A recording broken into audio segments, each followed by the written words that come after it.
Sarah Mitchell's hands wouldn't stop shaking. She sat on the cold bathroom floor of her Seattle apartment, staring at the small plastic test resting on the edge of the sink. 2 pink lines, unmistakable, undeniable, pregnant. She pressed her palm against her still flat stomach, trying to process the reality. 6 weeks, maybe 7, she did the mental math, counting back to Jake's last visit home in September. He'd only stayed 3 days before heading back to that godforsaken ranger station in the middle of nowhere, Montana. They'd talked about starting a family, sure, but always in abstract terms. Someday, when the timing's right, when Jake gets transferred somewhere less remote. Now someday was here, and Jake was 350 miles away, monitoring elk populations and tracking illegal poachers in a wilderness so isolated that cell phone service was a luxury, not a given. Sarah picked up her phone and stared at Jake's last text from 2 days ago. "Miss you. 3 more weeks until Thanksgiving leave. Can't wait to see your face." 3 weeks felt like an eternity. She couldn't tell him this over a crackling phone line. She couldn't send a text message with news this life-changing. This deserved to be delivered in person, with her looking into his deep brown eyes, watching his face transform from confusion to understanding to joy. The decision crystallized in her mind with sudden clarity. She would drive to Paradise Wildlife Station today. Right now. It was Friday afternoon. If she left within the hour, she'd arrive before midnight. She could surprise him, spend the weekend, and deliver the news face to face. Sarah jumped to her feet, adrenaline overriding the nausea that had plagued her all week. She threw open her closet and grabbed her weekend bag, stuffing it with clothes, toiletries, the pregnancy test carefully wrapped in tissue paper. She scribbled a quick email to her principal. "Family emergency. Need to use personal day Monday. Lesson plans in top drawer." Sarah, not technically a lie. This was a family matter after all. 40 minutes later, she was in her Honda CR-V, merging onto I-90 East, a travel mug of herbal tea in the cup holder and butterflies. Or was it morning sickness, dancing in her stomach? The Seattle skyline disappeared in her rearview mirror as she headed toward the mountains. The first 2 hours passed quickly. Sarah sang along to the radio, rehearsing different ways to tell Jake. "Remember that conversation we had about expanding our family? Well, surprise. Too casual. Jake, we need to talk. I'm pregnant." Too ominous. Maybe she'd just show him the test and let his reaction speak for itself. But as the urban landscape gave way to dense forests and the afternoon sun began its descent toward the horizon, Sarah's excitement started mixing with unease. The GPS showed she was making good time, but the roads were getting narrower, more winding. Snow appeared on the shoulders, then on the road itself. Not much, just a dusting, but enough to make her slow down. She tried calling Jake around 5 p.m. just to let him know she was coming. Straight to voicemail. Not unusual, reception at the station was notoriously spotty. She left a message. "Hey baby, it's me. Don't freak out, but I'm coming to visit. Should be there around 10ish. I have news, good news, love you." The sky darkened to deep purple, then black. Sarah turned on her high beams. The forest pressed in on both sides of the 2-lane highway, an endless wall of pine trees heavy with snow. She passed a sign, "Paradise Station, 47 miles. Almost there." Then her phone rang, Jake's name flashing on the screen. Relief flooded through her. "Hey, did you get my—" "Sarah, thank God." Jake's voice cut her off, tight with tension she'd never heard before. "Where are you? Tell me exactly where you are." Her stomach dropped. I'm about 40 minutes from your station. I wanted to surprise you. What's wrong?" There was a pause filled with static and what sounded like wind. "Sarah, listen to me very carefully. You need to turn around, right now. Do not come to the station." "What, Jake? I'm almost there. I drove 5 hours. We had an incident today." His words came fast, urgent. "A serious one. There are people, bad people, who are angry about an arrest I made. It's not safe here. Please turn around and go home. I'll explain everything later, but you cannot come here tonight." Sarah's heart hammered. Jake had worked in law enforcement for 8 years. He'd faced poachers, smugglers, even armed suspects. She'd never heard this edge of genuine fear in his voice. "Jake, you're scaring me. What kind of incident? Are you okay?" "I'm fine, but Sarah, I'm serious. These men, they made threats. They know where I work. The sheriff thinks they might try something tonight. Please just turn." The line went dead. Jake, Sarah stared at her phone. No signal. She tried calling back. Nothing. The screen showed 0 bars. She slowed the car to a crawl, her mind racing. Turn around. That's what Jake said. That's the smart thing to do. But what if he was in real danger? What if he needed help? The nearest town was 30 miles behind her. The station was only 40 minutes ahead. And there was something else, something primal that Jake didn't even know about yet. She was carrying his child. Their child. What if something happened to him tonight? What if he was hurt or worse and she never got to tell him? What if their baby never got to meet their father? Sarah looked at the road ahead, then at the rearview mirror. The highway stretched empty in both directions. Not another car in sight. Just her, the forest, and an impossible decision. Her hands tightened on the steering wheel. Jake was always overcautious about his work, always warning her about dangers that never materialized. How many times had he told her stories about dangerous situations that turned out to be nothing? This was probably the same. Besides, he'd said the sheriff knew about the threats. That meant law enforcement was involved. It was probably fine. Everything was probably fine. Sarah took a deep breath and pressed the accelerator. She'd come this far, 40 more minutes. She'd be there before midnight, and they'd laugh about this whole thing tomorrow morning over breakfast while she showed him the pregnancy test. The Honda moved forward into the darkness, headlights cutting through the falling snow. 3 miles ahead, hidden in the trees beside the only road leading to Paradise Station, 2 men sat in a pickup truck, engine idling, watching and waiting. One of them spoke into a radio. "We got headlights coming. Single vehicle, should be here in 5 minutes. A crackling voice responded, "Good, make sure nobody gets to Mitchell tonight. Nobody." Sarah drove on, humming nervously to herself, completely unaware that she was heading straight into a trap. Sarah's headlights caught the wooden sign first. Paradise Wildlife Station, Montana Department of Fish, Wildlife and Parks. The letters were carved deep into weathered pine, and beneath them someone had added in smaller text, "Elevation 6847 FT. She exhaled with relief. Finally. But her relief evaporated instantly. The security gate, the one Jake obsessively locked every single night without fail, stood wide open, swinging slowly in the wind like a broken jaw. Sarah's foot hovered over the brake pedal. Everything in her gut screamed that something was wrong. She pulled out her phone, still no signal. She tried Jake's number anyway, listening to the futile silence, then the automated message. "The person you are trying to reach is not available." Come on, she muttered, trying again. Nothing. Maybe he'd just forgotten to close it. Maybe he was dealing with the incident he'd mentioned and simply hadn't secured the gate yet. Or maybe Sarah's hand instinctively moved to her stomach. Maybe Jake was hurt and needed help. She drove through the open gate, gravel crunching under her tires, loud in the still night. The station consisted of 3 buildings, the main office and residence, a large equipment shed, and a smaller structure Jake had called the evidence locker, where confiscated items were stored until they could be transported to the county sheriff's department. The main building's lights were on, blazing yellow against the darkness, but Jake's official Forest Service truck was gone from its usual spot near the entrance. Only a dark blue Chevy pickup sat in the small parking area, not a vehicle Sarah recognized.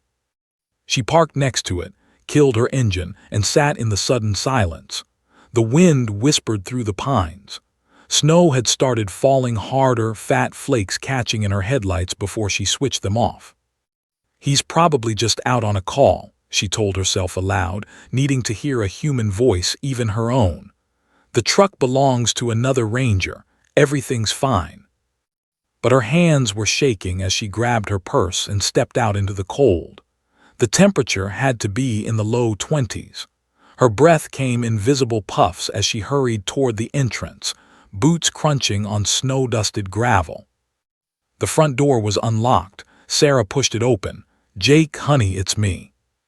Silence answered her, but it was the wrong kind of silence, not peaceful but tense, like the held breath before a scream. Sarah stepped inside and gasped. The normally pristine office looked like a crime scene. Papers were scattered across the floor. A filing cabinet stood open with folders spilling out, and Jake's favorite coffee mug, the one that said "World's Okayest Ranger," lay shattered on the linoleum, dark liquid pooled around the ceramic shards. "Jake," her voice came out as a whisper now. She moved deeper into the room, her heart pounding so hard she could hear it in her ears. The desk drawers had been pulled out, emptied. The computer monitor was dark, the keyboard shoved aside. Someone had torn through this place, searching for something. Then she heard it, footsteps on the gravel outside, heavy boots, multiple sets. Sarah's survival instinct kicked in with crystal clarity.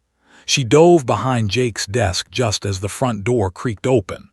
Through the gap between the desk and the wall, she could see two pairs of legs enter, work boots, jeans caked with mud. "You sure Mitchell said he keeps it all in the office?" The voice was rough, urban, definitely not local. "That's what the boss said." Another voice, younger, nervous. "All the evidence files, the photographs, the tracking logs, everything that puts us at those kill sites." Sarah's blood turned to ice. These weren't rangers. These were the poachers, the men Jake had been investigating.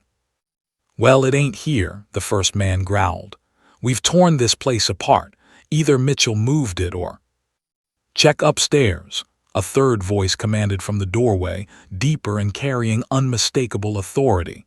"His personal office is on the second floor. If it's anywhere, it's there." Sarah pressed herself against the wall behind the desk, barely breathing. She was trapped. If she made a sound, if she moved, they'd find her. Her mind raced. What would Jake do? He'd taught her basic self-defense, made her take that concealed carry class last year even though she'd protested she'd never need it. He'd shown her where he kept his backup weapon, right here in this desk. Her hand trembled as she slowly opened the bottom drawer, praying it wouldn't squeak. Her fingers found the cold metal of the Glock 19. She'd practiced with this exact gun at the range, Jake standing behind her, guiding her hands, teaching her the safety mechanisms, the trigger discipline, the stance. "Just in case," he'd said with that easy smile that made her fall in love with him. "You never know when you might need to protect yourself." She'd laughed then. It had seemed so paranoid, so unnecessary. Now, as footsteps ascended the stairs and she heard the men ransacking Jake's upstairs office, Sarah carefully checked the weapon. Loaded. Safety on. Her hands remembered the motions Jake had drilled into her. She pulled out her phone again, desperately hopping for even one bar of signal. Nothing. She was completely alone, hiding behind a desk, listening to criminals destroy her husband's workplace, and she had no idea where Jake was or if he was even alive. The text he'd sent earlier echoed in her mind. "Can't wait to see your face." Hot tears stung her eyes, but she blinked them back. Crying wouldn't help. She needed to think. The back door, there was a back exit through the kitchen area. If she could just stay quiet, stay hidden, maybe they'd finish searching and leave. Then she could run to her car, drive until she found cell service, call for help. But then she heard something that made her plan evaporate like morning frost. "Boss, we got a problem," the young voice called down from upstairs. "There's another car outside, a Honda CR-V Seattle plates, recent model, someone else is here." Footsteps thundered down the stairs. "Search everywhere," the authoritative voice commanded. "If Mitchell's got backup here, we need to know, and if it's just some lost tourist." He paused, and Sarah heard the unmistakable sound of a gun being cocked. "Well, we can't have witnesses, can we?" The footsteps spread out across the first floor, coming closer to the desk. Sarah gripped the Glock with both hands, her finger carefully off the trigger, every muscle in her body coiled tight. She was 6 weeks pregnant, alone, trapped in a remote station with armed criminals who wouldn't hesitate to kill her. And then the desk lamp clicked on above her, flooding her hiding spot with light. Well, a voice drawled directly above her. What do we have here? Sarah looked up into the face of a man she'd never seen before, mid-40s, scarred cheek, eyes as cold as the Montana winter, and knew with absolute certainty that her life had just changed forever. The scarred man stared down at Sarah with a mixture of surprise and dark amusement. He was massive, easily 6'4", wearing hunting camouflage that looked expensive, professional. The scar running down his left cheek was old, silvered with age, and gave him the appearance of someone who'd survived things most people couldn't imagine. "Stand up," he commanded quietly, slowly, "and keep those hands where I can see them." Sarah's mind screamed at her to comply, to be submissive, to play the terrified victim. But something else stirred inside her, something primal and fierce. She was carrying a child, Jake's child.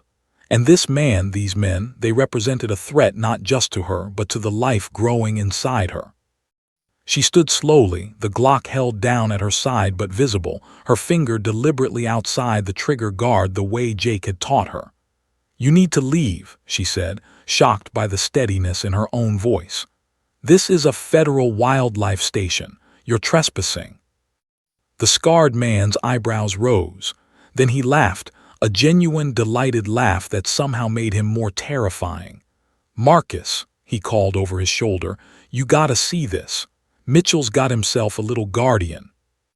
2 more men appeared from different parts of the office. The younger one Sarah had heard earlier couldn't have been more than 25, with nervous energy radiating off him like heat. The third man, Marcus, was older, maybe 60, with gray hair pulled back in a ponytail and the weathered face of someone who'd spent decades outdoors. But it was his eyes that made Sarah's stomach clench. They were completely empty, devoid of empathy or hesitation. "Mrs. Mitchell, I presume," Marcus said pleasantly, as if they'd met at a garden party. "I recognize you from the photo on your husband's desk. Lovely picture. Hawaii, wasn't it?" Sarah's grip tightened on the weapon. "How do you know who I am?" "Oh, we know everything about Ranger Mitchell," Marcus continued, moving closer with the confidence of a man who'd never been truly threatened. "We know he lives in this station 9 months a year. We know his wife teaches 3rd grade in Seattle. We know he takes his coffee black, runs 5 miles every morning, and has a dangerous habit of sticking his nose where it doesn't belong." "You mean stopping you from slaughtering protected wildlife?" Sarah shot back. The scarred man, still standing closest to her, chuckled. "She's got spirit, Marcus. I like her." "What you like is irrelevant, Tom," Marcus replied coldly. Then his attention fixed back on Sarah. "Your husband has caused us considerable trouble, Mrs. Mitchell. Last month he confiscated $40,000 worth of our merchandise. Elk antlers, bear gallbladders, mountain lion parts, all destined for very lucrative markets overseas. Then 3 days ago, he testified at a federal hearing that resulted in the arrest of several of our associates." Sarah's heart hammered, but she kept her voice level. "Good. I hope they rot in prison." Marcus's pleasant expression never wavered, which made his next words all the more chilling. "Your husband made this personal when he arrested my nephew. 22 years old, his whole life ahead of him, now facing 10 years in federal prison. So yes, Mrs. Mitchell, we came here tonight looking for the evidence your husband compiled, and we came looking for him." "Well, he's not here," Sarah said, "so take whatever you came for and go." "Interesting," Marcus mused, "because his truck is gone, but his personal vehicle, that sedan in the garage, is still here. And now you show up driving all the way from Seattle on a Friday night. That suggests Ranger Mitchell is close by. Perhaps he called you, warned you." Sarah's silence was answer enough. Tom took a step toward her. "Put down the gun, sweetheart. You're not going to shoot anyone, we both know it." Don't, Sarah warned, raising the Glock to chest level.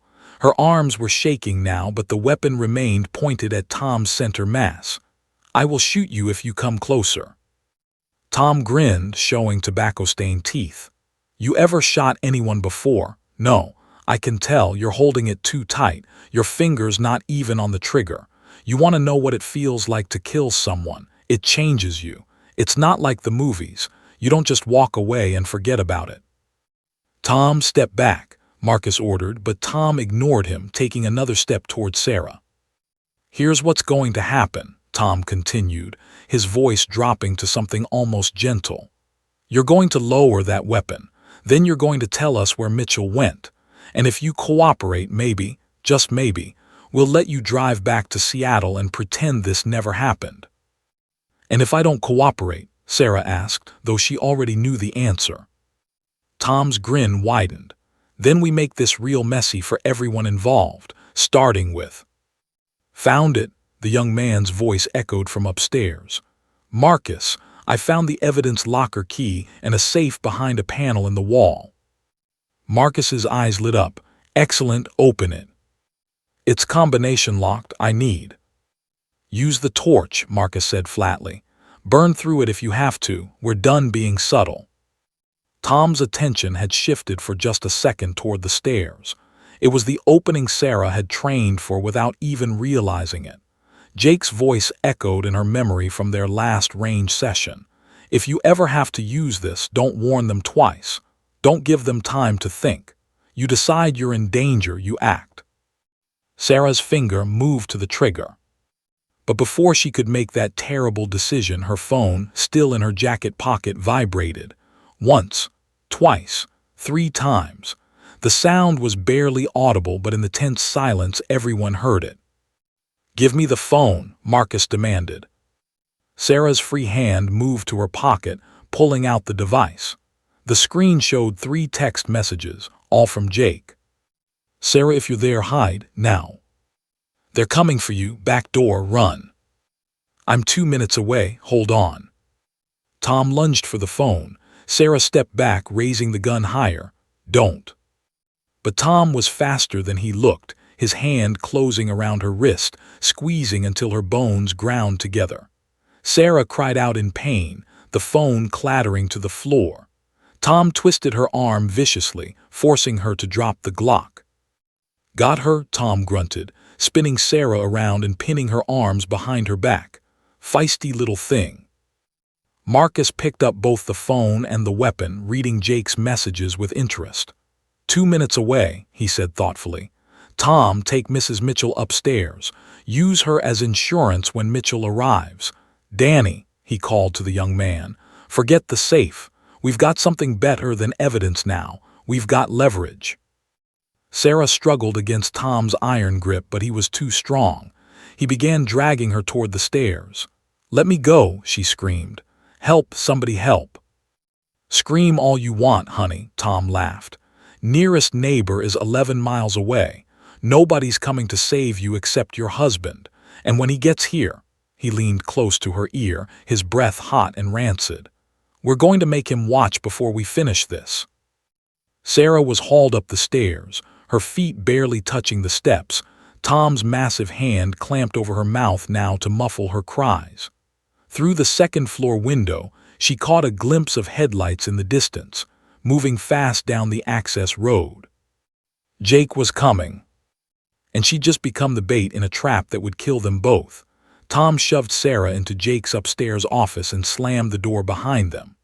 The room was small, barely 12 by 12 feet, with a desk covered in wildlife maps, a file cabinet, and a single window overlooking the station's front entrance. Tom pushed her into the desk chair and stood between her and the door, arms crossed, that ugly grin still plastered on his face. Comfortable, he mocked. Just sit tight and wait for your hero to arrive. Sarah's mind raced. Jake was driving into an ambush. She had to warn him, had to do something. Her eyes darted around the room, looking for anything she could use as a weapon. A stapler, a heavy geology textbook, a letter opener on the desk. Don't even think about it, Tom warned, following her gaze. You try anything stupid, and I'll make sure you regret it long before Mitchell gets here." Downstairs, she could hear Marcus barking orders. "Danny, kill those exterior lights. I want it dark when he pulls up. Position yourself in the garage with the hunting rifle. When Mitchell gets out of his vehicle, you have a clear shot through the side window." "You want me to shoot a federal officer?" Danny's voice cracked with fear. "I want you to do what you're told," Marcus snapped. "Or would you prefer to explain to the FBI why you were here when things went south? You're already in this, boy. Might as well see it through." Sarah felt bile rise in her throat. They were going to kill Jake the moment he arrived. She had to do something. "Please," she said to Tom, adding the desperation in her voice but using it anyway. "Please just let me go. I won't say anything. I'll tell the police I never saw your faces. Just let me leave." Tom laughed. "Nice try, but we both know that's not happening. Besides, I'm starting to think maybe we keep you around after this is done. Pretty thing like you, stuck with a husband who's gone 9 months a year. You must get lonely." Rage flooded through Sarah, hot and clarifying. She lunged for the letter opener, but Tom was ready. He backhanded her across the face, the impact snapping her head sideways. Pain exploded across her cheekbone. She tasted blood. "Told you not to try anything stupid," Tom growled, grabbing her by the hair and yanking her head back. "Now sit still and—" The roar of an engine cut him off. Headlights swept across the window as Jake's official truck skidded to a stop in front of the station, gravel spraying. Tom released Sarah and moved to the window, peering down. "He's here," he called down to Marcus. "Alone, looks like."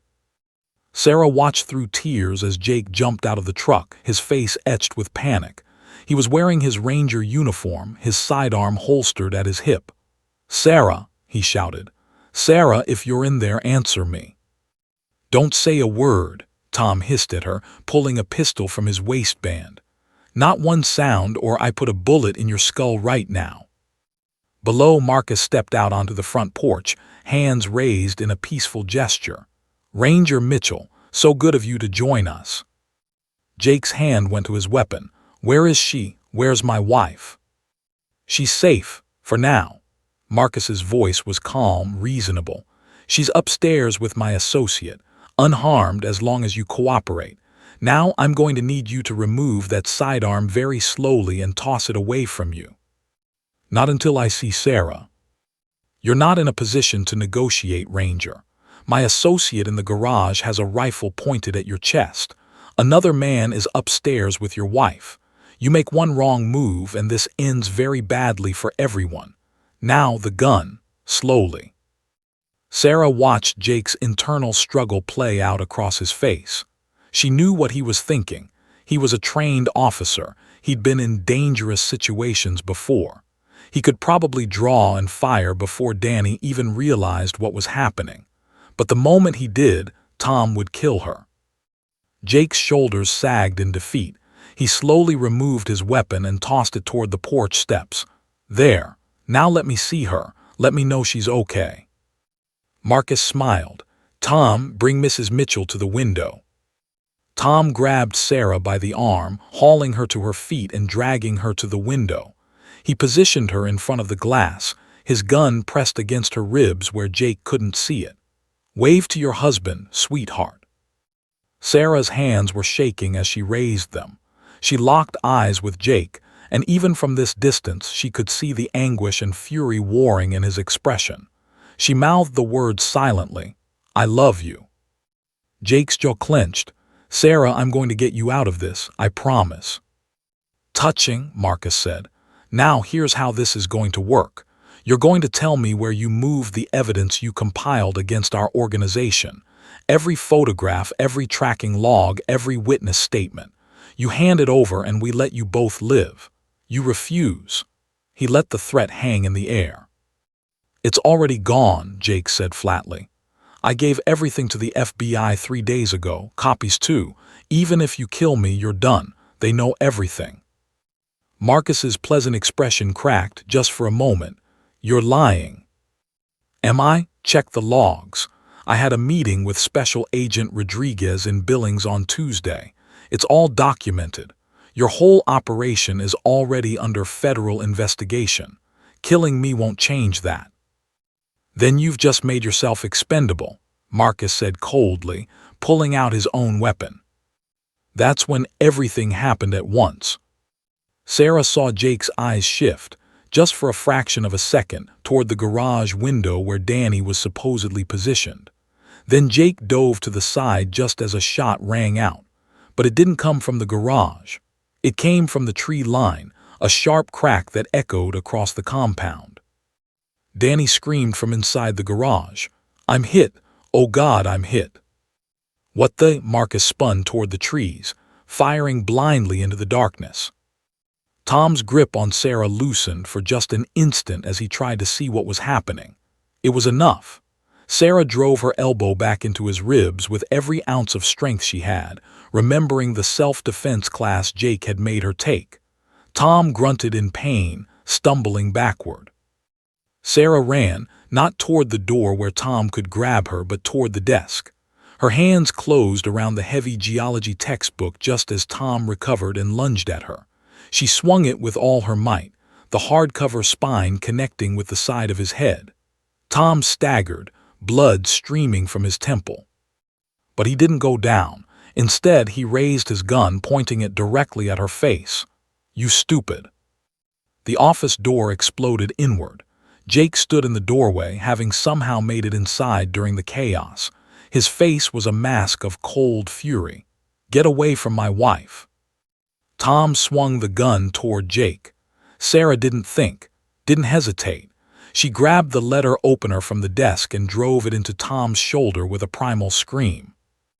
Tom roared in pain, his gun firing wildly. The bullet went high, shattering the window.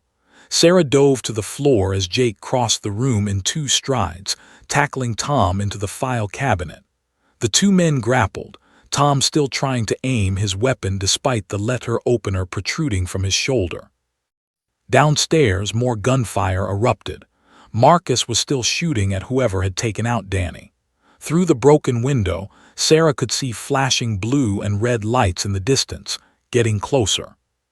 Tom managed to get his gun hand free. He pointed it at Jake's chest at point-blank range. His finger tightened on the trigger. Sarah saw Jake's service weapon lying on the floor where it had fallen during the struggle. She grabbed it, raised it with both hands the way Jake had taught her, and fired. The sound was deafening in the small room. Tom's body jerked. He looked down at the blood spreading across his chest, then at Sarah, his eyes wide with genuine surprise. You actually." He collapsed. The office fell silent except for Sarah's ragged breathing and the distant sound of sirens. Jake stared at her, then at Tom's motionless body, then back at her. "Sarah." She dropped the gun like it had burned her, her whole body shaking. Did I?" Jake kicked Tom's weapon away and checked for a pulse. "He's alive, unconscious but alive. You hit him in the shoulder, not the chest. You saved my life." He pulled her into his arms, holding her so tight she could barely breathe. "You saved both our lives." Downstairs, Marcus's voice rang out. "Federal officers, drop your weapon." Then Sheriff Coleman's voice, loud and authoritative. "Marcus Crane, you're surrounded. Throw out your weapon and come out with your hands up." It was over, they'd survived. But as Sarah clung to Jake, feeling his heartbeat against her cheek, she knew with terrible certainty that nothing would ever be the same again. Sarah couldn't stop staring at her hands. They were shaking violently, and in the dim light filtering through the shattered window, she could see blood. Tom's blood spattered across her fingers. Her ears rang from the gunshot, a high-pitched whine that made everything sound distant and underwater. "Sarah, look at me." Jake's voice cut through the fog. He gripped her shoulders, forcing her to meet his eyes. "Look at me, not at him. Focus on my voice." "I shot him," she whispered. "Jake, I shot someone I actually—" "You defended yourself. You defended us both." Jake cupped her face in his hands. "He was going to kill me. You did what you had to do. Do you understand? You're not a murderer. You're a survivor." Downstairs, heavy boots thundered across the floor. "Clear the first floor," Sheriff Coleman's voice boomed. "Mitchell, you up there? Call out."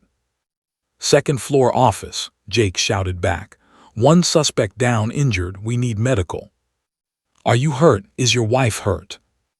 Jake quickly checked Sarah over, his hands gentle but efficient, looking for injuries. His face darkened when he saw the bruise blooming on her cheekbone where Tom had hit her. "Minor injuries," he called back. "But we need EMTs now."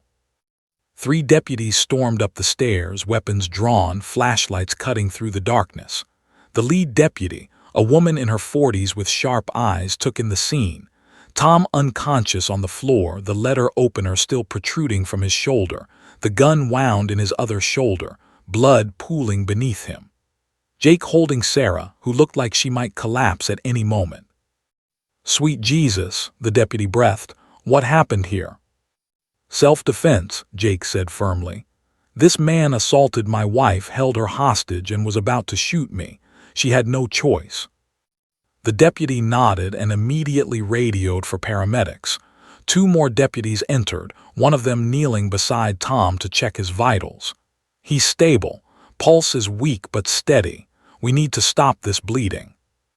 Sarah felt Jake guide her away from the scene, out of the office and into the hallway. Her legs barely supported her weight. Everything felt surreal, like she was watching herself from outside her own body. The deputy who'd spoken first followed them. "Mrs. Mitchell, I'm Deputy Sarah Reeves. I know you've been through hell tonight, but I need to ask you some questions while everything's fresh. Can you do that for me?" Sarah nodded numbly. "Did you shoot this man?" "Yes." Her voice sounded strange to her own ears. "Why did you shoot him?" "He was going to kill my husband." The words came automatically, like reciting a script. He had a gun pointed at Jake. His finger was on the trigger. I grabbed Jake's service weapon from the floor and I just reacted. Deputy Reeves glanced at Jake, who nodded confirmation. "That's exactly what happened. Tom Reeves, no relation," she added with a grim smile, "has a warrant out for aggravated assault in Wyoming. He's been on our radar for months. You did the right thing, Mrs. Mitchell." Paramedics rushed up the stairs, their equipment clattering. They pushed past into the office, and Sarah heard the urgent medical jargon as they worked on Tom. GSW to the left shoulder, secondary penetrating trauma to the right shoulder, BP dropping. Start an IV, 2 large bore. "What about Marcus?" Jake asked Deputy Reeves, "the man who was outside." "In custody. He surrendered when he saw he was outnumbered. Turns out your SOS got through after all, Mitchell. You triggered the emergency beacon when you arrived, and Sheriff Coleman was already on his way here with a federal task force. They've been tracking this poaching ring for months. When you called it in earlier that they were targeting the station, we mobilized everything we had." "The shooter in the trees," Jake pressed. "Someone took out the guy in the garage." "That was Special Agent Rodriguez, FBI. He had advance intel that Marcus Crane was planning something tonight. He's been staking out the perimeter for the past 3 hours.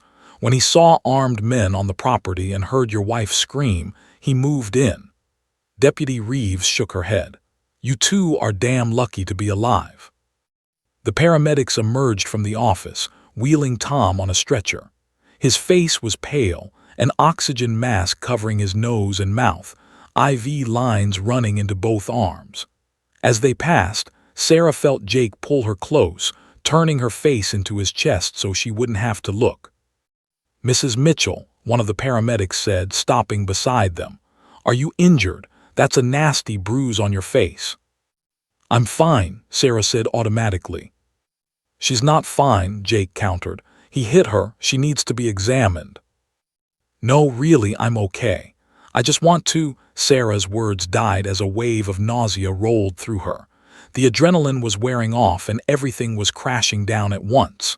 The violence, the fear, the impossibility of what she'd just done, and beneath it all the secret she'd been carrying, the news she'd driven 5 hours to deliver. She was pregnant. She'd shot a man while 6 weeks pregnant. The hallway tilted. Sarah's knees buckled. Jake caught her before she hit the floor, scooping her up in his arms. Sarah, stay with me. Ma'am, we need to get you to the hospital, the paramedic said urgently. You could be going into shock. I'm pregnant, Sarah blurted out, the words escaping before she could stop them.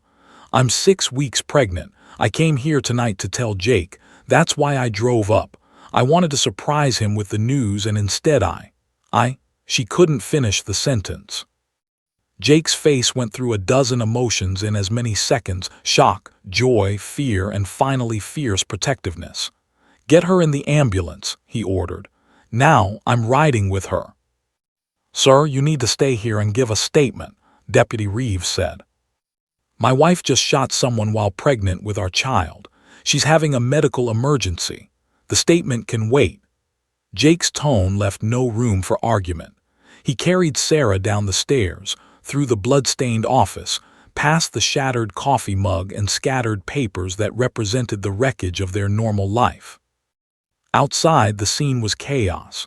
3 sheriff's vehicles, 2 FBI SUVs, an ambulance, and what looked like half the county's law enforcement presence flooded the station with flashing lights. Marcus Crane sat in the back of a patrol car, handcuffed, his face expressionless. Danny, the young one Sarah had heard earlier, was being loaded into a second ambulance, apparently wounded by Agent Rodriguez's shot. Jake climbed into the ambulance with Sarah, refusing to let go of her hand even as the paramedics worked around him, taking her vitals, checking her pupils, asking questions she barely registered. The baby, Sarah whispered, grabbing Jake's shirt. Is the baby okay? Did I hurt the baby when I... SHH, we're going to make sure, Jake said, his voice breaking. They'll check everything at the hospital. You're both going to be fine. You have to be fine. The ambulance doors slammed shut, and the vehicle lurched into motion. Through the back windows, Sarah could see the Paradise Wildlife Station receding into the distance, its lights still blazing against the dark Montana night. The place where she'd planned to share the happiest news of her life had become the scene of a nightmare. She'd driven here as a schoolteacher with a secret and a smile. She was leaving as a woman who'd taken a shot that would echo through the rest of her life. Jake, she said softly, tears finally spilling down her cheeks. I was so scared. I thought they were going to kill you. I thought our baby would never meet their father. Jake pressed his forehead to hers, his own eyes wet. I know. God, Sarah, I'm so sorry. I never should have taken this assignment. I put you in danger. I put our baby in danger. You didn't know I was coming. I should have protected you better. I should have. You did protect me, Sarah interrupted. You taught me how to defend myself. You showed me how to use that gun. If you hadn't, we'd both be dead right now. She placed his hand on her stomach over the life they'd created together.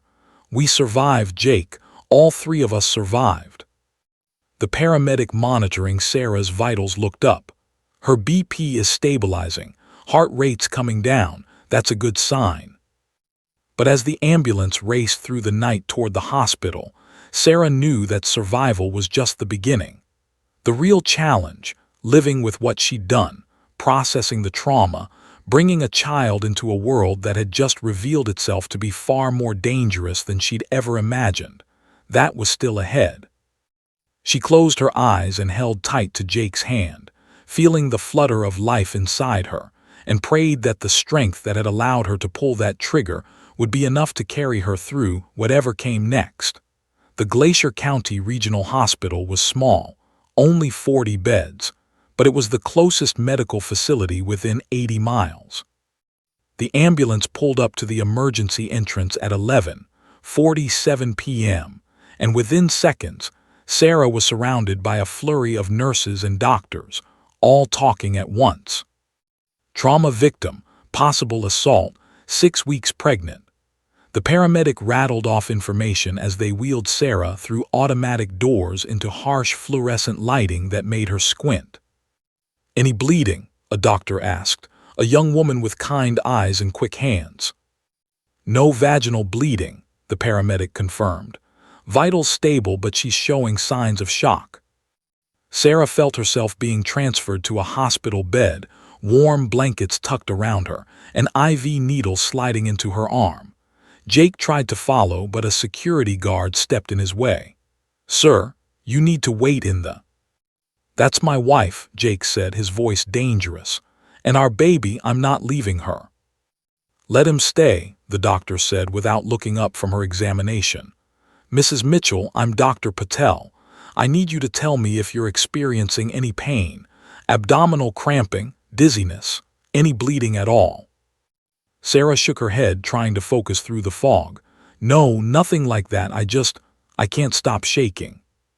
"That's the adrenaline wearing off, completely normal after a traumatic event."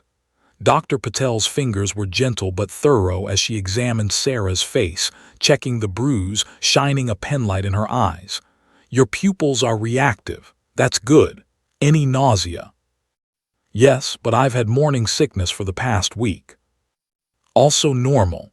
I'm going to order an ultrasound to check on the baby and we'll do some blood work. Try to relax. You're safe now." But Sarah didn't feel safe. Every time she closed her eyes, she saw Tom's face as the bullet hit him, the surprise in his expression, the blood spreading across his shirt. She'd done that. Her finger had pulled that trigger. A schoolteacher who taught 8-year-olds multiplication tables had shot a man. "I need to see him," a voice said from the hallway, harsh, commanding. "I need to see the woman who shot my brother." Sarah's eyes flew open. Jake immediately stepped between her bed and the door as a man forced his way past the security guard. He was in his 30s, built like Tom but leaner with the same cold eyes. "You," he snarled, pointing at Sarah. "You put a bullet in Tom. You." "Sir, you need to leave this instant," Dr. Patel said firmly, pressing a call button. "Security." "She shot my brother in cold blood." "Your brother held her hostage and tried to murder a federal officer," Jake said, his voice like ice. "He got exactly what he deserved. Now get out before I make you leave." 2 security guards rushed in, grabbing the man by the arms and dragging him backward. "This isn't over," he shouted. "You hear me? The Reeves family doesn't forget, we'll—" His threats were cut off as they pulled him into the hallway. Dr. Patel immediately locked the door. "I'm so sorry. He shouldn't have been allowed anywhere near this wing. Are you okay?" Sarah wasn't okay. She was shaking harder now, her breath coming in short gasps. The baby. They wanted revenge. They knew who she was, where she lived. Would this ever be over? "Sarah, breathe," Jake said, taking her hand. "Look at me. In through your nose, out through your mouth. That's it. You're safe. I won't let anyone hurt you." But even as he said it, they both knew it was a promise he couldn't guarantee. The hospital room door might be locked, but their lives had just been blown wide open. 20 minutes later, a technician arrived with an ultrasound machine. Sarah's hospital gown was pulled up, cold gel spread across her still flat abdomen. Jake stood beside her, gripping her hand so tightly it almost hurt. Neither of them breathed as the technician moved the wand across Sarah's skin, staring at the screen. Seconds felt like hours. Then a sound, fast, rhythmic like a tiny galloping horse. "There," the technician said, smiling and turning the screen so they could see. "That's your baby's heartbeat, 152 beats per minute, perfect for 6 weeks." Sarah burst into tears, deep, wrenching sobs of relief. Jake buried his face against her shoulder, his own shoulders shaking. Their baby was okay. Despite everything, the violence, the terror, the shot that had changed everything, their baby's heart was still beating. Strong heartbeat, good placement, no signs of distress. The technician continued, printing out images. "Whatever happened tonight, it doesn't appear to have affected the pregnancy. You were very lucky." Lucky? Sarah almost laughed at the word. She'd shot a man, been threatened by his brother, and discovered that she might be looking over her shoulder for the rest of her life. But their baby was alive. In that moment, that was the only luck that mattered. Dr. Patel returned with lab results. "Everything looks good. No internal injuries, no complications with the pregnancy. I want to keep you overnight for observation, but I'm optimistic. Physically, you're going to be fine." "And mentally?" Sarah asked quietly. Dr. Patel's expression softened. "That's going to take time. What you went through tonight was severely traumatic. I'm recommending you speak with our crisis counselor before you leave, and I'm going to refer you to a therapist who specializes in PTSD. What you're feeling right now, the shaking, the fear, the intrusive thoughts, it's all completely normal."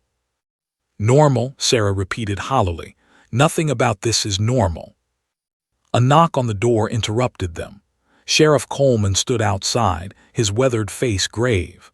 "Ranger Mitchell, Mrs. Mitchell, I'm sorry to intrude, but I need to take your statements. The FBI wants everything documented while it's fresh." Jake's jaw clenched. "Can't this wait until morning? My wife has been through enough." "I wish it could, but we've got 3 suspects in custody and 1 in surgery. We need to build an airtight case before lawyers start showing up. The sooner we get your statements, the better." Sarah sat up slowly. "It's okay, Jake. Let's just get it over with." For the next 2 hours, Sarah recounted every horrifying detail. Sheriff Coleman recorded everything, asking questions that forced her to relive each moment. "When did you first realize you were in danger? What did Tom Reeves say to you? Why did you shoot him? Did you fear for your life?" "Yes," Sarah said, her voice breaking. "I feared for my life and my husband's life. He was going to shoot Jake. I saw his finger on the trigger. I didn't think, I just acted." "That's textbook self-defense," Coleman assured her. "You won't face any charges, Mrs. Mitchell. You were a victim protecting yourself and your husband. The county attorney has already reviewed the preliminary evidence. You're clear." But Sarah didn't feel clear. She felt stained, marked by what she'd done. It was nearly 3 a.m. when they were finally alone. Jake had pulled a chair beside Sarah's hospital bed and hadn't let go of her hand once. Outside the window, snow was falling again, thick and peaceful, as if the world hadn't just turned upside down. "I'm sorry," Jake said suddenly. "Sarah, I'm so sorry. This is all my fault. I should have transferred when you asked me to last year. I should have chosen you over the job." "Don't," Sarah whispered. "Don't apologize for caring about something. You were trying to stop bad people from doing bad things. That's not wrong." "It's wrong when it puts you in danger. It's wrong when our baby," his voice cracked. "When I think about what could have happened." Sarah squeezed his hand. "But it didn't happen. We're here. We're alive. We're going to have a baby." She paused. "But Jake, we can't go back to the way things were. I can't spend 9 months of every year wondering if you're safe. And after tonight, I don't know if anywhere is safe. Tom's brother threatened us. What if there are more of them? What if they come after us in Seattle?" Jake was quiet for a long moment. "I'll request a transfer, something close to the city, something with regular hours. And I'll talk to the FBI about protection until Marcus Crane and his people are sentenced." "Is that enough?" Sarah asked softly. "Is a transfer and some temporary protection enough to keep our family safe?" Neither of them had an answer. As Sarah finally drifted toward sleep, medication and exhaustion overcoming fear, her last coherent thought was a question that would haunt her for months to come. Had pulling that trigger saved her family, or had it marked them for something far worse? Outside in the parking lot, a dark pickup truck idled in the shadows, its occupant watching the second-floor window where a light still burned. The Reeves family kept their promises, and they always collected their debts. Sarah was released from the hospital the next afternoon with a clean bill of health, a prescription for prenatal vitamins, and nightmares that started the moment she closed her eyes. Jake drove them to a hotel in Kalispell, not back to Paradise Station, which was now a crime scene sealed with yellow tape and crawling with federal investigators. The Super 8 room was generic and impersonal. 2 queen beds with floral bedspreads, a TV bolted to the dresser, the smell of industrial cleaner masking years of cigarette smoke. Sarah sat on the edge of the bed, staring at nothing, while Jake made phone calls, to his supervisor, to the FBI, to a lawyer the sheriff had recommended. "They're ruling it justified," Jake said, hanging up. "The county attorney confirmed it. You won't face any charges. It was clear-cut self-defense."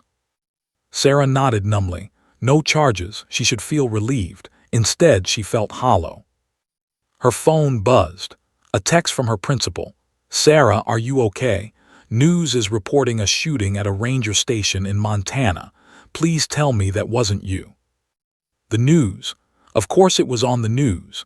Sarah pulled up a local Montana station on her phone and saw her own face staring back, a photo from her school's website, smiling and holding up a science project with her students. The headline read, "Seattle teacher shoots poacher in self-defense during Montana ambush." "Oh God," Sarah whispered, "everyone's going to know." Within an hour, her phone exploded. Texts from friends, colleagues, her parents in Florida, her sister in Boston. Voicemails piled up. Social media notifications flooded in. The story had gone viral. "Pregnant teacher defends husband in wildlife station shootout" was trending on Twitter. Jake tried to shield her from it, but there was no escaping. By Sunday evening, news vans were parked outside the hotel. A reporter knocked on their door. Hotel management had to call security. "We need to leave Montana," Sarah said. I can't do this here." But they couldn't leave. Not yet. The FBI needed more interviews. The prosecutor wanted additional statements. And on Monday morning, Special Agent Rodriguez arrived with news that made Sarah's blood run cold. "Tom Reeves survived surgery," Rodriguez said, sitting across from them in the hotel's breakfast area. He was in his 50s, with iron-gray hair and the weary eyes of someone who'd seen too much. "He's in stable condition, and he's talking, giving us everything on Marcus Crane's operation in exchange for a reduced sentence." "That's good, right?" Jake said. "It would be, except Tom's brother, Kevin Reeves, has been making threats. Serious ones. We've intercepted communications suggesting he's planning retaliation." Sarah felt the room tilt. What kind of retaliation? Rodriguez didn't sugarcoat it. "Against you, Mrs. Mitchell. Kevin blames you for what happened to Tom. He's been posting on encrypted forums, reaching out to associates. We're taking it seriously enough that I'm recommending you enter protective custody until we can bring him in." "Protective custody," Sarah repeated. "For how long?" "Could be weeks, could be months. Kevin Reeves is smart and he's connected, until we locate him." "No," Sarah stood abruptly. "No, I'm not hiding. I have a life. I have a job. I have students who need me. I'm not going into some safe house because of these people." "Sarah," Jake started. "They already took enough from me." Her voice cracked. "They took my sense of safety. They made me shoot someone. They turned my life into a news story. I won't let them take anything else." Rodriguez exchanged a look with Jake. "Mrs. Mitchell, I understand your frustration, but Kevin Reeves is dangerous. He's got a record, aggravated assault, weapons charges. He served 5 years in Wyoming State Penitentiary for nearly beating a man to death. If he's fixated on you, then arrest him," Sarah snapped. "Do your job and arrest him before he can hurt anyone." "We're trying. He's gone underground. But in the meantime, I'm going home to Seattle. I'm going back to my classroom. I'm going to see my doctor and make sure my baby is healthy. And I'm going to try to put my life back together." The FBI couldn't force her into protective custody. They could only recommend, advise, warn. So they compromised. Sarah and Jake would return to Seattle with a security detail.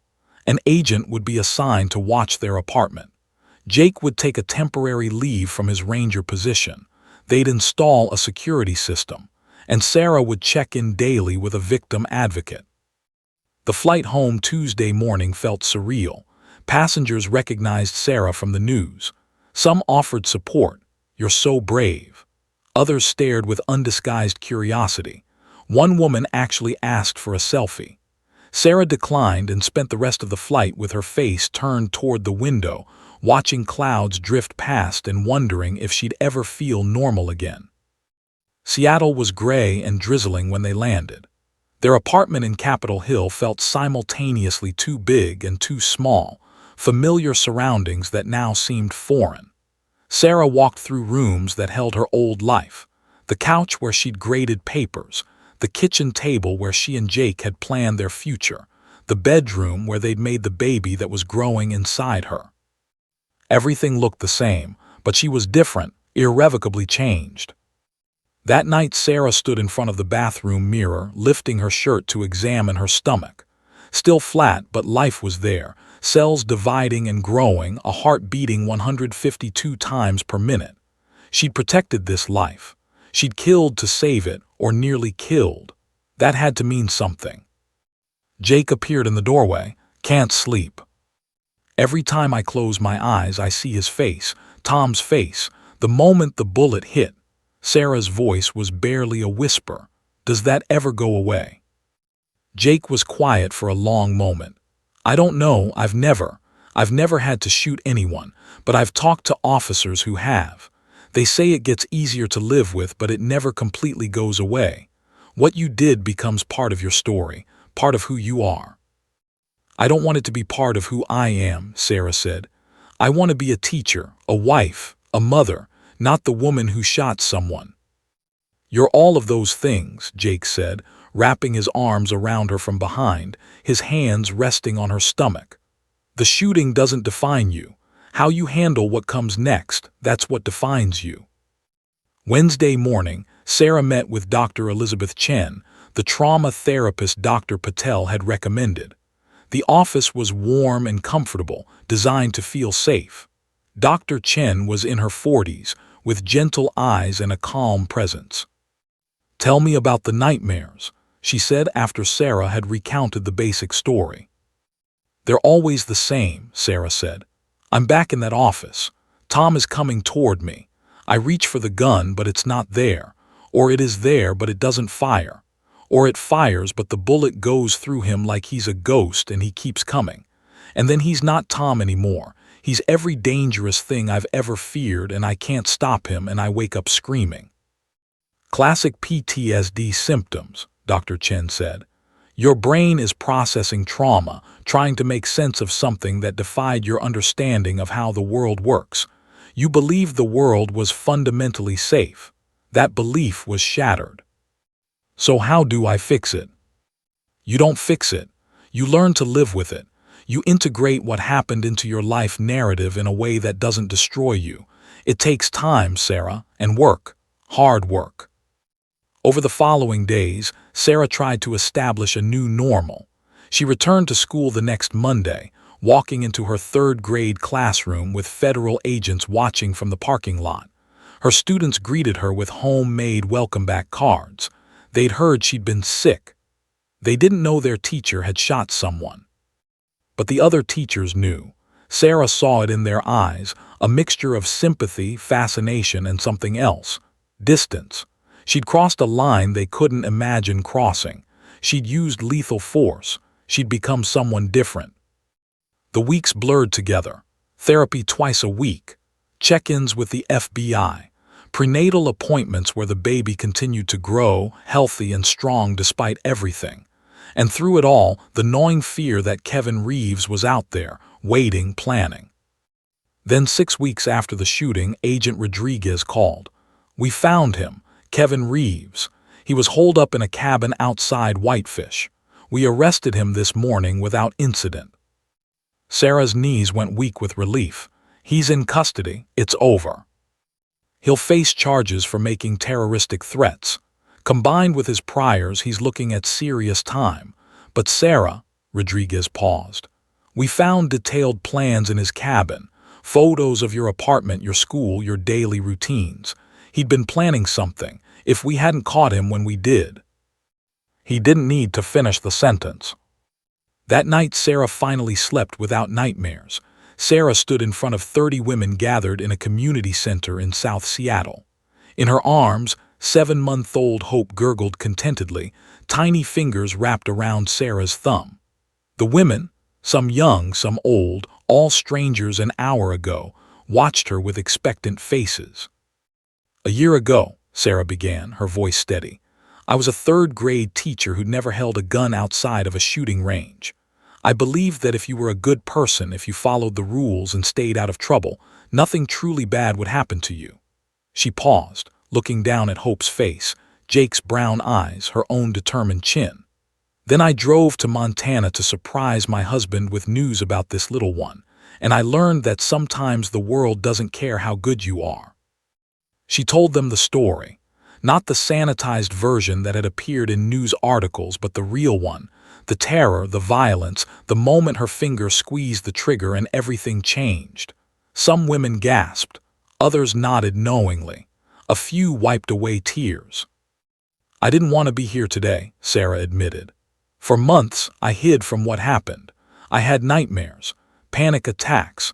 I couldn't go to grocery stores because I'd see someone who looked like Tom Reeves and I'd freeze. I almost quit teaching because standing in front of a classroom made me feel exposed, vulnerable." A hand raised in the back. "What changed?" Sarah smiled. "My daughter changed, or rather the thought of raising her in fear changed me. I realized I had two choices. I could let that night destroy me or I could let it teach me, so I chose to learn." She'd completed an intensive trauma therapy program, joined a support group for people who'd used lethal force in self-defense, a community she'd never known existed, filled with people carrying similar scars. She'd taken advanced self-defense courses, not because she wanted to hurt anyone else, but because she needed to feel capable again. And she'd started speaking, first at a small women's shelter, then at community centers. Now she was scheduled to speak at a statewide conference on domestic violence prevention. "The thing nobody tells you about survival," Sarah continued, shifting Hope to her other hip, "is that it's not a one-time thing. You don't survive the moment and then move on. You survive every day after. Every time you choose to get out of bed despite the nightmares. Every time you walk into a room and your heart races but you walk in anyway. That's survival." After the presentation, women approached her with their own stories. A college student who'd fought off an attacker in a parking garage. A mother who'd defended her children from an abusive ex. A grandmother who'd survived a home invasion. Sarah listened to each one, offering not platitudes but understanding, the bone-deep knowledge of what it meant to cross that line between victim and survivor. Jake waited outside, leaning against their new Subaru Forester, practical, safe, with top-rated crash test scores. He'd kept his promise. No more remote ranger stations. He now taught criminal justice at Seattle Central College and consulted part-time for the Washington Department of Fish and Wildlife. Regular hours. Home every night. Present for Hope's first smile, first laugh, first time rolling over. "How'd it go?" he asked, taking Hope from Sarah's arms and kissing their daughter's forehead. "Good, hard but good." Sarah leaned against him, breathing in his familiar scent. "3 women asked for my contact information. One of them is in a situation with her boyfriend. She needs help."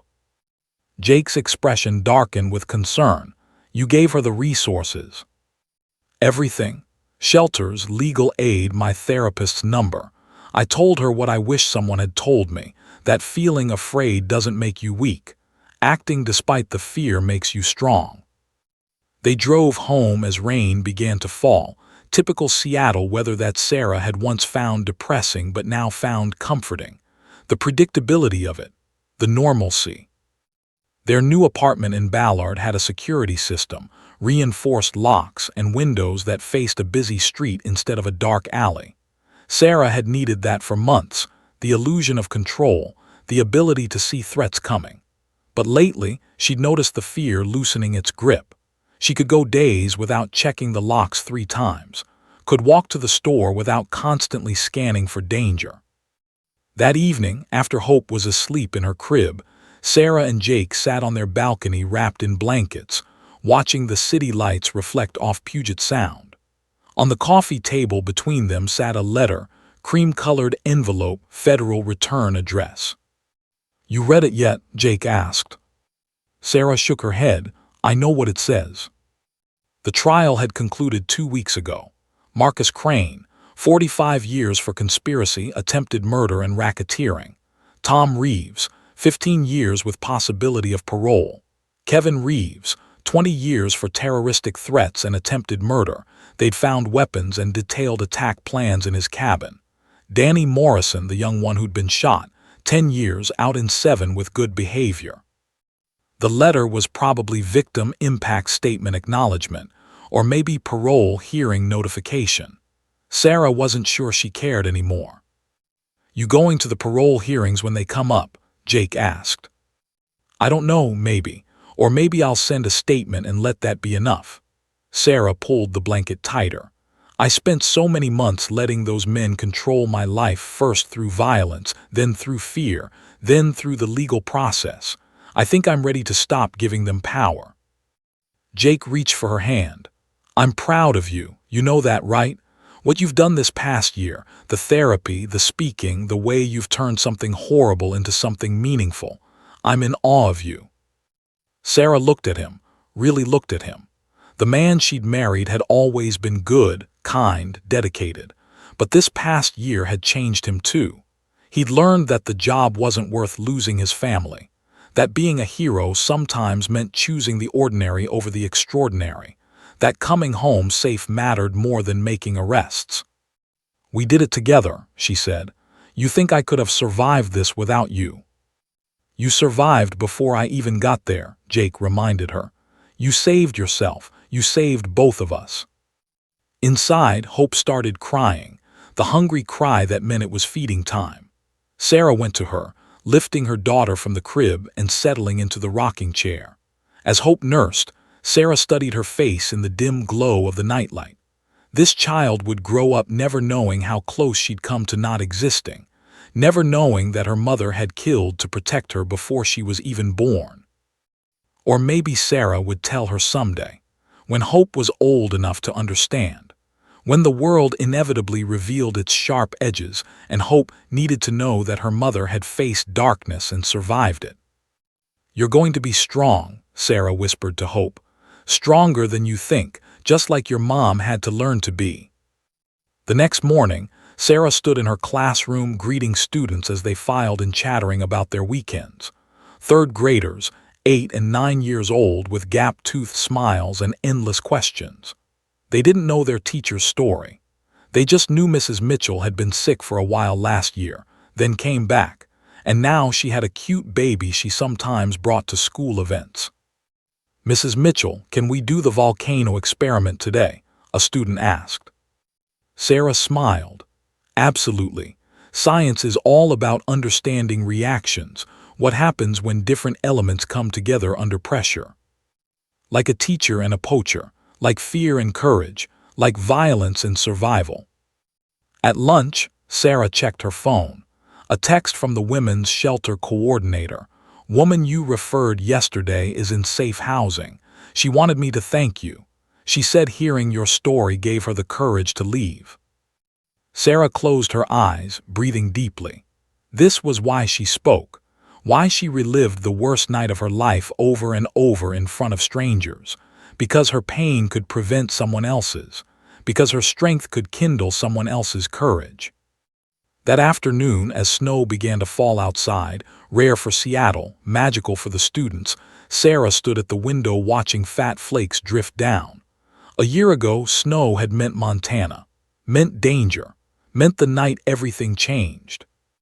Now it just meant winter. She pulled out her phone and opened the photo album she'd created. Hope's first year. There was Hope at 1 day old, red-faced and perfect. Hope at 1 month, starting to smile. Hope at 6 months, laughing at her own toes. And sprinkled throughout, photos of Sarah, teaching, speaking, holding her daughter, living. The woman in those recent photos looked different from the terrified teacher who'd hidden behind a desk with a gun in her shaking hands. This woman stood straighter, smiled differently, had eyes that had seen darkness but hadn't been consumed by it. Sarah had learned something profound that night in Montana, something she tried to convey in every speech she gave. Courage isn't the absence of fear. It's not never being afraid. Courage is being absolutely terrified and acting anyway. It's pulling the trigger when every cell in your body screams to freeze.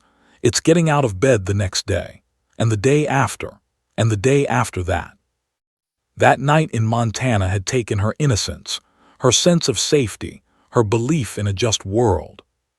But it had also given her something invaluable, the unshakable knowledge that she was stronger than she'd ever imagined, that when pushed to the absolute edge, she wouldn't break, she'd fight. As Sarah packed up her classroom at the end of the day, her phone buzzed.